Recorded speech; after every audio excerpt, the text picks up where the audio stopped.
حضرت مرزا مظہر جانا فرماتے ہیں کہ بارش ہوئی تھی تازی دلی میں تازی بارش ہوئی تھی. ایک بابا لکڑی کے جوتے پہنے کھڑا ہوں, اللہ اللہ اللہ اسی کسے دے کچھ بھی نہیں لگ دے نہ کوئی ساڈا دردی. بابا مست ہو کے جا رہا, اللہ اللہ کرتا جا رہا. ایک طوائف اپنے کوٹھے سے اتر کے تو سیڑھیوں پہ بیٹھی تھی, ساتھ اس کا یار بھی بیٹھا تھا. بابا اپنی مستی میں جا رہا ہے تو بابا جی کے پیروں سے کچھ مٹی اڑی تو اس عورت کے کپڑوں پہ پڑ گئی. پرواہ نہیں, بزرگ گزر رہے. وہ یار اس کا دوڑا ہوا آیا, اس نے آ کر تھپڑ مارا. کا خیال نہیں سارے اس کے کپڑے آلودہ کر دیے, تو کدھر تیرا دماغ نہیں ٹھیک. بابا نے نظر اٹھائی, کا بیٹے میں نے دیکھا نہیں, چل اللہ تیرا بھلا کرے, تو نے بدلہ لے لیا. بابا جی چپ کر کے وَإِذَا خَاطَبَهُمُ الْجَاهِلُونَ قَالُوا السَّلَامَ چپ کر کے گزر گئے. ٹھنڈ کا موسم تھا, بارش تازہ ہوئی تھی, حلوائی دودھ کاڑ رہا تھا. اس نے بٹھایا بابا جی کو پھٹے پہ, پیالہ پکڑا, دوڑ کے آگے بڑھا. بزرگ آ گئے, آئیے بیٹھیے. دودھ کا گرم پیالہ شکر ڈال کے دیا. بابا جی نے دودھ پیا, پھر نظر جھکی, پھر رنگ بدلا. کہنے لگے مالک تو کتنا بے نیاز ہے, کہیں تھپڑ مرواتا ہے کہیں دودھ پلاتا ہے. تیری بے نیازی ہے نا, ادھر تھپڑ مروایا یہاں دودھ پلایا, تو ہی جانتا ہے تیرے رنگ کیا ہے. ابھی بابا وہیں بیٹھا تھا, دوڑے آئے پیچھے سے لوگ, شور ہوا. بابے کو دبوچ کے وہاں لے گئے جہاں اس نوجوان نے تھپڑ مارا تھا. کہا تو اللہ کا بندہ ہے, اللہ کے بندے بد دعا تو نہیں دیتے. ہوا کیا؟ کہا تو نے بد دعا دی ہے. کہا نہیں دی, بات بتاؤ. کہنے لگے اس نے تجھے تھپڑ مارا, چھت پہ چڑھا ہے, پیر پھسلا ہے, گردن کے بل گرا ہے, منکا ٹوٹ گیا, مر گیا ہے, تو نے بد دعا دی ہے. بابا جی کہنے لگے یار میں نے تو دوسرا لفظ بھی نہیں کہا, بھلا ہو کہہ کے گزرا ہوں, میں نے نہیں بد دعا دی. کہا تو نے دی ہے تبھی تو مر گیا. کہا نہیں دی. کہا بابا تو بزرگ آدمی ہے, سچ بول. تو بابا جی کہنے لگے سچ سنو. پھر میں آ رہا تھا, میرے پیروں سے مٹی اڑی, اس کے یار کے کپڑوں پہ پڑی, اسے برا لگا, اس نے مجھے مارا. جب اس نے مجھے مارا تو میں کوئی لاوارث تو نہیں تھا. مجھے دشمنوں نہ چھیڑو, میرا ہے کوئی جہاں میں ابھی پکار لوں گا, نہیں دور ہے مدینہ. اس نے مجھے مارا تو میں کوئی لاوارث تھا کہ میرا بدلہ کوئی نہ لیتا. اس نے مجھے مارا ہے تو میرے یار کو برا لگا تو اس نے اسے مار دیا ہے, میری تو غلطی کوئی نہیں. یاروں کا جھگڑا ہے, یہ تو دوستوں کا جھگڑا ہے, یہ تو یاروں کا جھگڑا ہے, کوئی غلطی نہیں میری, کوئی غلطی نہیں. خش جنہ قدر نہیں میرا, اے میرے صاحب نو وڈیائیاں, میں تے گلیاں دا روڑا کوڑا, میں گلیاں دا روڑا کوڑا, میں نو محل چڑھایا ہے سائیاں, میں نو محل چڑھایا ہے سائیاں. فرمایا اس نے مجھے لوارث سمجھا تھا کہ تھپڑ مار کے گزر جائے, میرا کو پوچھے گا ہی نہیں. میرے رسول پاک علیہ السلام کے بارے میں رب فرماتا ہے ابھی میں تو تیرے ہو تو وہ کافر کو سزا نہیں دیتا کہ تو موجود ہے. یاد رکھیں حضرت فضیل بن عیاض فرماتے ہیں ایک جوان تھا, مسجد میں آیا, لوگوں سے کہنے لگا روٹی کھلاؤ. کسی نے توجہ نہ کی. اس نے کہا میں رب بتانے والا ہوں, میری طرف دیکھو تو صحیح. کسی شخص نے خیال ہی نہ کیا. پھر اس نے کہا یار تھوڑا سوچو. نمازیوں سے کہا, اہل علاقہ سے کہا, انہوں نے کہا تیری طرح کے بڑے درویش دیکھیں. مسجد کے محراب میں وہ رب کریم کا بندہ انتقال کر گیا. جب فوت ہو گیا نا, لوگوں کا مزاج ہے, بیمار کو دوائی نہیں دیتے, جنازے پہ وقت پہ پہنچ جاتے. جب کوئی گر رہا ہوتا ہے تو سہارا کوئی نہیں دیتا, جب کوئی گر جاتا ہے ٹانگ ٹوٹ جاتی ہے تو تیمارداری کو زمانہ پہنچ جاتا ہے. اور بزرگ وہ نوجوان اللہ کا نیک بندہ مسجد کے محراب میں فوت ہو گیا. حضرت فضیل ابن عیاض کہتے ہیں امام صاحب نے اعلان کیا چندہ دو, کوئی لاوارث فوت ہو گیا, کفن دینا. چندہ کٹھا ہوا, کفن خریدا, جنازہ پڑا, عشاء کے بعد دفن کر کے آئے. فجر کی نماز کے لیے جب امام اور مؤذن مسجد میں آئے تو چیخیں مارنے لگے, تڑپنے لگے, دور دور تک آوازیں پھیل گئی. دنیا دوڑی آئی, کیا ہوا؟ کہنے لگے وہ جو تم نے کفن پہنایا تھا وہ یہاں پڑا ہوا ہے, اور دیکھو کفن پہ تحریر لکھی ہے. تحریر کیا ہے؟ عرش کے مالک نے فرمایا میرے دوست نے روٹی مانگی تم نے دی نہیں, اس نے تمہیں میرے قریب کرنے کے لیے اپنی طرف توجہ کرائی, تم نے کی نہیں. اور میرا یار تمہارے کفن کا محتاج تھا, سنبھال کے رکھو اپنا کفن, میں نے اسے جنت کا لباس عطا فرما دیا, سنبھال کے رکھو. یہ کوئی لاوارثوں کا ٹولہ ہے, یاد رکھیں جو وارث والے ہیں، وارث والے ان کا رنگ اور ہے، جو ماننے والے ہیں ان کا مزاج اور ہے۔ اپنی زندگی لوارثوں کی طرح نہیں گزارے، تھوڑا سا ادھر گیا تھا تو پھر تھوڑا سا ادھر گیا تھا تو تھوڑا سا، یہ کیا بات ہوئی، یہ کیا بات ہوئی؟ اپنے آپ کو، اپنی نسبت کو، اپنے عقیدے کو مضبوط رکھیں۔ 1 انچ کے لیے اعلیٰ حضرت فاضل بریلوی رحمت اللہ علیہ کے مکان کی دیوار گر گئی، ایک کونا مکان کا، آپ جانتے ہیں پرانی دیواریں چھوٹی ہوتی تھی اور بارشوں میں اکثر گھروں کی دیواریں گری ہوئی ہوتی تھی، ایک سائیڈ کی دیوار گر گئی تو اس کونے میں ہندوؤں کا گھر تھا۔ اب مستری صاحب رات کو آئے، ان سے بات ہوئی تو کہنے لگے سویرے کام شروع کروں گا۔ کہا 1-2 صاحب نے کہ ہندوؤں کا گھر ساتھ ہے اور وہ دشمن بھی بڑے زیادہ ہیں، تو رات کو ہی ہو جائے۔ کہنے لگا جی نہیں، میری مجبوری ہے، مزدور کہاں سے لاؤں گا، بڑے معاملات ہیں، سویرے شروع ہوگی۔ اب رات کو مولانا ظفر الدین بہاری علیہ رحمہ کہتے ہیں بچے مدرسے کے، باقی سارے لوگ، سب کو جمع کیا گیا، چونکہ اس طرف سے تھوڑا خطرہ تھا ہندوؤں کی جانب سے۔ کہا جناب یہ بڑے دشمن ہیں اسلام کے، تو اس طرح کرو کہ 2-3 بچوں کی ڈیوٹی لگائیں یا کچھ لوگوں کی یہاں رات کو پہرا دیا جائے، ٹھنڈ بھی بڑی زیادہ تھی، کھڑا ہونا بھی مشکل تھا۔ اعلیٰ حضرت رحمت اللہ علیہ عشاء کی نماز کے بعد جلدی حجرہ خاص میں تشریف لے جاتے تھے۔ اس رات جب دیکھا نا باہر شور ہو رہا ہے تو اسی طرح سر پہ ایک رومال لپیٹا تو باہر آ گئے، کہنے لگے کیا شور ہے؟ کہ حضور سردی ذرا زیادہ ہے تو یہاں کسی کی ڈیوٹی لگانی ہے پہرے کی۔ 2 منٹ خاموش رہے، پھر فرمانے لگے کوئی ضرورت نہیں، جاؤ سو جاؤ سارے جا کے، کوئی ضرورت نہیں، جاؤ اپنے اپنے گھروں کو، کوئی حاجت نہیں، پہنچ جاؤ۔ کہا حضور مہربانی کرے، وہ طے ہونے لگا تھا۔ فرمایا میری وجہ سے کیوں کوئی ساری رات بیدار رہے، جاؤ تمہیں کہا نا آرام کرو۔ لوگ سو گئے۔ صبح فجر کی نماز پڑھ کے اعلیٰ حضرت رحمت اللہ تعالی علیہ جب سیڑھیاں اتر رہے تھے رضا مسجد کی، تو وہ جس ہندو کی جانب سے زیادہ خطرہ تھا وہ سیڑھیوں پہ بیٹھا تھا، مسجد کی سیڑھیوں پہ۔ سب لوگوں کی توجہ ہو گئی، کہنے لگا مولانا میں کلمہ پڑھنے آیا ہوں، مجھے کلمہ پڑھا کے مسلمان کر دو، میں کلمہ پڑھنے آیا ہوں، مسلمان کریں۔ لوگوں کی توجہ، اعلیٰ فرمانے لگے نہیں ابھی تو انتظار کر، تھوڑی دیر کے اچھی طرح سوچ لے، جذباتی فیصلہ نہ کر کہ تو آ رہا ہے۔ یہ کہہ کے جب 2 سیڑھیاں نیچے اترے اس کے پاس سے تو اس نے پیر تھام لیے، کہنے لگا اب ایسے تو نہ کرو، رونے لگا۔ اعلیٰ حضرت رحمت اللہ نے کلمہ پڑھایا، کچھ باتوں کی نصیحت فرمائی، تشریف لے گئے۔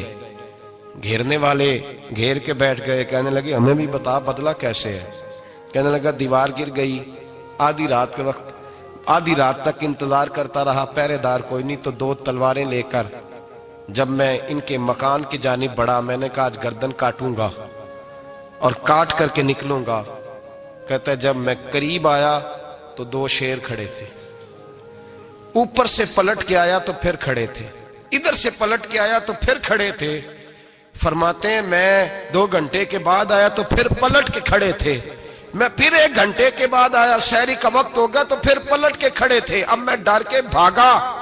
کہتے ہیں فاضل بریلوی نے اپنی کھڑکی سے منہ باہر نکالا، کہنے لگے اور کتنا تجربہ کرے گا، مجھے تو لاوارث سمجھتا ہے، لاوارث ہوں میں، اور کتنا تجربہ کرے گا، بس کر مان جا۔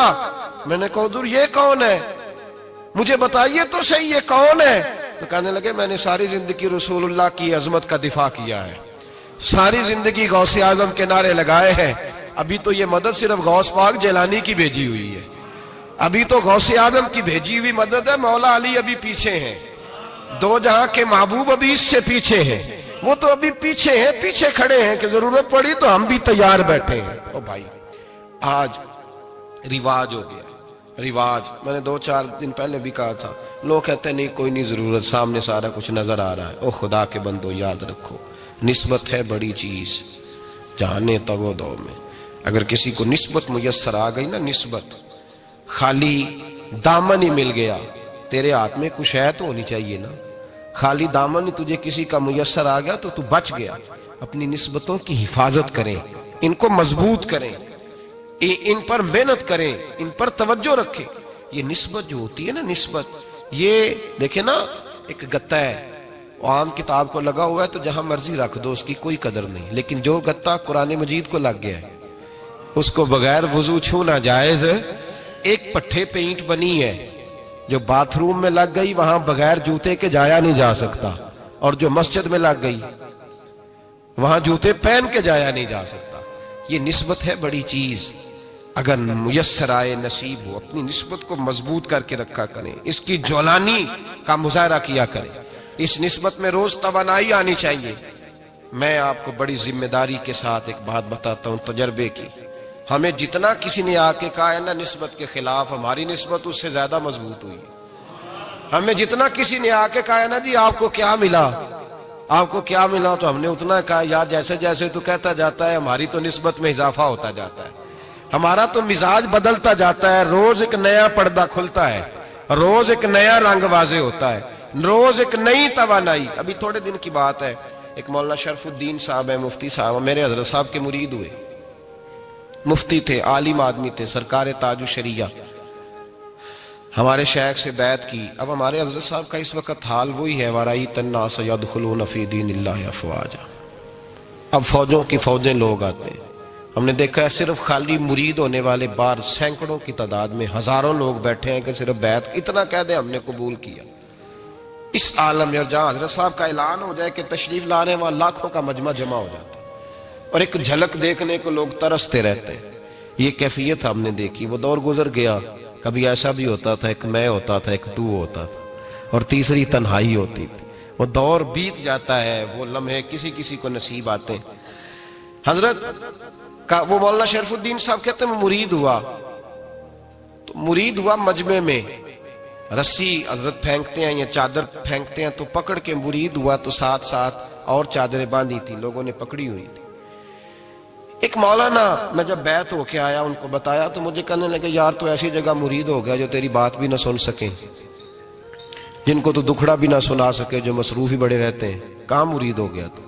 ایسے پیر کا بیعت ہوتا جہاں تو جاتا وہ تیرے پاس آتے, گفتگو ہوتی, بات چیت ہوتی. کہتے جب انہوں نے مجھے بہت زیادہ قائل کیا نا, بہت زیادہ, تو میں نے ارادہ کر لیا. میں نے کہا بات ٹھیک ہے, بیعت کہیں اور ہونا چاہیے تھا.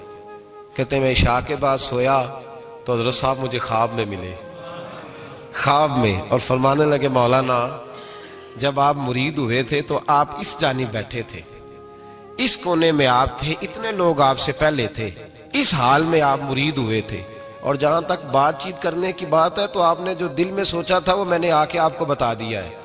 پھر بھی بڑی ضرورت ہو تو میرے صاحبزادے کا نمبر لے لیں اور فون کر لیا کریں, بات ہو جایا کرے گی. کہتے ہیں یہ ابھی بات ہو ہی رہی تھی کہ میرے دروازے پہ دستک ہوئی تو میری آنکھ کھل گئی. میری آنکھ کھلی تو میں پریشان ہوں کہ نمبر تو ملا نہیں.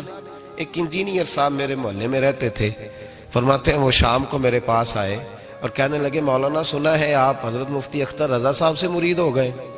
میں نے کہا ہاں. تو کہنے لگے میں ان کے مدرسے میں کام کر کے آئے ہوں, میرے پاس ان کے بیٹے کا نمبر ہے, چاہیے آپ کو؟ نمبر ہے چاہیے. کہتے ہیں نمبر مجھے وہ شام کو گھر آ کے دے گئے. اب جب میں آستانہ نور پہ بریلی شریف ملنے کے لیے حاضر ہوا تو میرے دل میں خیال آیا, جب میں اندر گیا نا تو میرے دل میں خیال آیا حضور خواب جو آئی تھی اتنی بھی جلدی کیا ہے, ذرا ٹھہر جائیے, آپ ملے جو تھے تو صاحب نمبر بھی دے ہی جاتے. میرے دل میں خیال آیا تو السلام علیکم کے بعد حضرت کہنے لگے مولانا مجھے تو جلدی کوئی نہیں تھی, آپ کے دروازے پہ دستک ہو گئی تھی. مجھے تو کوئی جلدی نہیں تھی, آپ کا دروازہ بجنے لگا تھا, مجھے تو جلدی کوئی نہیں تھی لوٹنے کی. ہر مشکل دی کنجی یارو ہاتھ مرداں دے آئی, اور مرد نظر کرے جس ویلے مشکل رہے نہ کائی. بس لوگوں یہ یاد رکھو اور اس پہ عمل کرو, اپنی نسبتوں کو مضبوط کریں. ہمارا تو جیسے دن کا اجالا چمکتا ہے نا, چمکتا ہے دل کا اجالا, جیسے نیا دن چڑھتا ہے ہمارے لیے تو ایک نئی روشنی لے کے آتا ہے. اپنے آپ کو بیدار رکھیں. سورج اگر باہر پورا نکل آئے نا تو جو آدمی آنکھیں زور سے بند کر لے اسے کوئی شے نظر نہیں آتی. پورا سورج نکلا ہوا بھی ہو, سورج اسے نظر آئے گا جس کی اپنی آنکھیں بھی کھلی ہوں گی. تو آنکھیں نہیں کھول رہے, تو آنکھیں نہیں کھول رہے, آنکھیں, یہ شکوہ آنکھیں نہ کھولنے کا ہے. آنکھیں نہیں کھول رہے تو سورج کیسے نظر آئے گا؟ بات ذرا سخت ہے پر چلو آپ میرے عزیز ہیں, کر جاتا ہوں. ملا رومی رحمت اللہ تعالی علیہ فرماتے مجھ سے ایک شخص نے کہا کہ نبی پاک صلی اللہ تعالی علیہ وسلم اگر سراجم منیرہ ہے تو نظر کیوں نہیں آتے؟ تو میں نے کہا الو اگر آنکھیں بند کر لے تو اسے کوئی شے نظر نہیں آتی. آنکھیں بند کر لے تو اسے کوئی شے نظر, تو آنکھیں تو کھولنا, آنکھیں کھول. یہاں میں اپنے کمرے میں یوں پردہ آگے کر کے لائٹ بند کر کے باہر شور مچاؤں, سورج کوئی نہیں, سورج کوئی نہیں, تو مجھے کوئی بندہ کہے گا پاگل, اس طرح کر, باہر نکل. ادھر آ تجھے دکھاؤں سورج ہے کہ نہیں، تیری تو اپنی آنکھیں بند ہے۔ اقبال کہتے ہیں دل بینا بھی کر خدا سے طلب، آنکھ کا نور دل کا نور نہیں، اندر کی آنکھیں کھول، اندر اتنا اندھیرا ہے تو باہر کیسے نظر آئے گا؟ تو لوگ آنکھ ہی نہیں کھولتے، دائیں بائیں دیکھتے رہتے ہیں۔ نسبت کو مضبوط کریں۔ رب تو فرماتا ہے حبیب تو موجود ہے تو میں کافر کو بھی عذاب نہیں دیتا۔ اب یہاں خالص نسبت کا بیان ہے، خالص، یہ نہیں فرمایا کہ حبیب ان کے عمل اچھے ہیں تو میں عذاب نہیں دیتا، یہ نہیں فرمایا کہ حبیب یہاں خانہ کعبہ ہے تو میں عذاب نہیں دیتا، نسبت کی بات فرمائی، نسبت کی۔ یہ نہیں فرمایا کہ حبیب یہاں روز طواف ہوتا ہے تو عذاب نہیں دیتا، یہاں تلاوت ہوتی ہے تو فرمایا حبیب تو ہے اس لیے میں انہیں عذاب۔ مدینے میں کبھی زلزلہ نہیں آیا، پتہ ہے آپ کو؟ اس لیے نہیں آیا کہ وہاں میرے مصطفیٰ کا گنبد خضرا ہے۔ کوئی فصل وہ بیجتے نہیں، کوئی فصل بوتے نہیں، وہ کوئی فصل بھی، لیکن دنیا کی ہر شے آپ کو مدینے میں ملتی ہے۔ جو سب سے اچھا پھل کھانا چاہے اسے مدینے میں جا کے ملتا ہے، اس لیے کہ وہاں گنبد خضرا کی ہریالی موجود ہے۔ دنیا کی ہر نعمت ملتی ہے اس لیے کہ گنبد خضرا جو موجود ہے۔ تو بھائی یہ نسبتوں کی بار ہے، نسبتوں کی۔ پرانی امتوں میں جب کوئی گناہ کرتا تھا تو دروازے پہ لکھا ہوتا تھا سویرے، میرے حبیب نے دعا فرمائی مولا یہ میرے ہیں انہیں رسوا نہ کرنا، اے اللہ میرے ہیں انہیں رسوا نہ کرنا۔ تو میرے بھائی سن لو اور یاد رکھ لو، لاکھوں پاپ بھی لوگ کر کے آئیں، سویرے منہ دھو کے نکل آئیں تو عرش کا مالک رسوا نہیں کرتا، بلکہ کہتا ہے تو میرے دامن میں چھپ جا، اندر جا کے جہاں گناہ کیا ہے وہاں جا کے دل سے سچی توبہ کر لے، میں قیامت میں بھی کسی کو نہیں بتاؤں گا کہ تو نے گناہ کیا ہے۔ تو برکت کس کی ہے؟ رسول پاک کی۔ یہ برکت کس کی ہے؟ حبیب دو عالم کی صلی اللہ۔ غلامی کا رشتہ مضبوط کریں، غلامی کا وارث والے بنے، لوارث نہ بنے۔ لوارثوں جیسی زندگی نہ گزارے، جہاں مرضی چلے گئے، جہاں مرضی چھٹیاں کار ہے، جتنے مرضی ٹائم بتا ہے، جو مرضی طبیعت میں آیا کرتے پھرے، پتہ ہی کوئی نہیں، حال ہی کوئی نہیں، یہ کوئی کیفیت نہیں ہے کوئی بھی۔ مجھے ایک صاحب کہنے لگے کہ ایک پیر بھائی پوچھ رہا تھا حضرت صاحب کا حال کیا ہے، میں نے آج کے بعد اس نے تجھ سے پوچھا تو بالکل نہ بتانا۔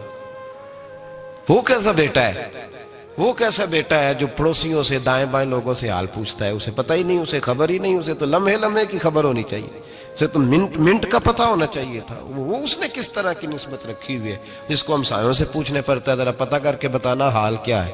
تو کدھر تھا بھائی، اتنی دیر ہو گئی، تو نے حال بھی کسی اور سے پتہ کرانا ہے؟ میں نے کہا اس کو کہنا آج کے بعد حال پوچھنا ہوا تو خط لکھے، میں بھی جواب لکھ دوں گا، بات ختم ہو گئی۔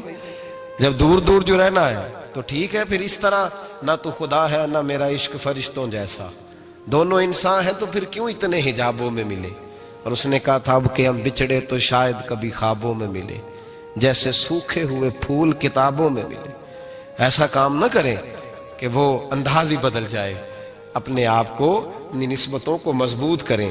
اللہ تبارک و تعالیٰ سے دعا اور التجا ہے کہ اللہ کریم ہمیں نسبتوں کی مضبوطی عطا فرمائے، اور اللہ تبارک و تعالیٰ ہمیں یہ توفیق دے کہ ہم سمجھ جائیں اس بات کو کہ اصل بات ہے کیا، اور اصل کی مضبوطی کتنی ضروری ہے، اصل تک پہنچنا کتنا ضروری ہے۔ اور یہ بھی یاد رکھیں، اماں جب ناراض ہوتی ہے نا، جب اماں ناراض ہوتی ہے تو کہتی ہے بس نکل جاتا، فٹافٹ نکل جاتا، دوڑ جا، کوئی تعلق نہیں۔ ابا بھی کہتا ہے آج آیا تو ٹانگیں توڑ دوں گا، حال ہی کوئی نہیں۔